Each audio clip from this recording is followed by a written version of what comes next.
ஆனால் இப்போ என் ஜாதகத்தில் தோஷம் இருக்குது, என் ஜாதகத்தில் ராகுகேது இருக்குது அப்படின்னா ராகுகேதுக்கு போய் பரிகாரம் பண்ணிங்க, இதே காலகட்டத்தில் நடந்துடும்.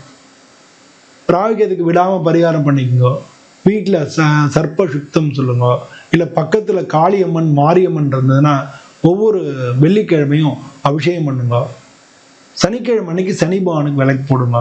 இதெல்லாம் பண்ணீங்கன்னாலே நடந்துடும். சரிங்க, எனக்கு சூரிய சுக்கிரன் தோஷம் இருக்கு அப்படியா, சூரியனார் கோயில் சுக்கிரன் கோயிலுக்கும் போயிட்டு வாங்க. கஞ்சனூர் சூரியனார் கோயில் கஞ்சனூருக்கும் போய் அவங்க ரெண்டும் விளக்கேற்றிட்டு வாங்க, நிச்சயமா நடந்துடும். உங்களுக்கு சனி பகவான் உங்க ஜாதகத்துல நல்ல பொசிஷன்ல இருந்தாருன்னா நிச்சயமா நடக்கும்.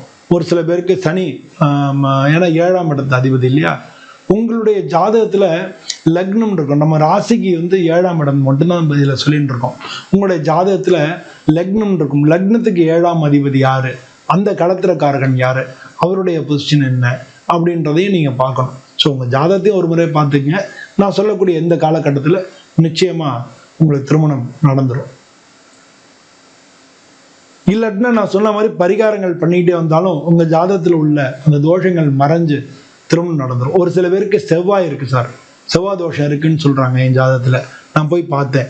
இன்னும் செவ்வாய் இருக்கிறவங்க, அது சிம்ம ராசிக்காரங்க, செவ்வாய் இருக்கிறவங்க நிச்சயமா நீங்க போய் திருப்பரங்குன்றம் முருகனை போய் வணங்கிட்டு வந்தீங்கன்னாலே இந்த வருஷம் நிச்சயமா உங்களுக்கு கல்யாணம் ஆயிடும். திருப்பரங்குன்றம் முருகனை போய் வணங்கிட்டு வந்தாலே இந்த வருஷம் நிச்சயமா, அதாவது கேது சேர்ந்திருக்கு, சனி பிரச்சனையா இருக்கு, இல்லை 7ஆம் இடத்து அதிபதியோட கேது சேர்ந்திருக்கு, இல்லை 7ஆம் இடத்து அதிபதி சனி பகவான் சேர்ந்திருக்காரு, இந்த மாதிரி உங்களுக்கு பிரச்சனைகள் இருந்ததுன்னா நீங்க நிச்சயமா திருப்பரங்குன்றம் அங்க போய் அந்த முருகனை போய் வணங்கி கல்யாணத்துக்காக வேண்டிட்டு வாங்க.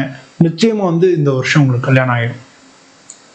சிம்மராசி அன்பர்கள் அனைவருக்கும் இந்த வருஷம் மிக சிறப்பான முறையில் கல்யாணம் நடக்கும்னு சொல்லி நானும் சுவாமியை பிரார்த்தனை பண்ணிக்கிறேன்.